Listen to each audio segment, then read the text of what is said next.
కాటుక వెడితే కన్యాకుమారిని నా కళ్ళు చూడపోతివి బొమ్మల నడుమ బొట్టు వెడితే పల్లెతనంగుంటను నిన్నే ఇడిసి పెట్టను అవ్వయ్యకు చిన్నదాన్ని శివంగి పిల్లను చిన్న చూపు చూస్తే నిన్ను నేను ఇడిసి పెట్టను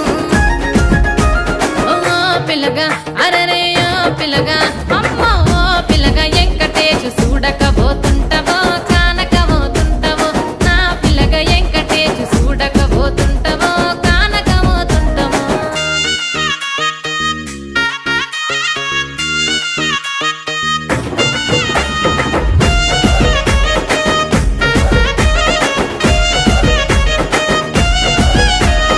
మన ఊరిలో నన్ను మించే అందమెవరికున్నదో అందగత్తె నేను రో ఆస్తి పాస్తులెన్ని ఉన్న నిన్నే గోరు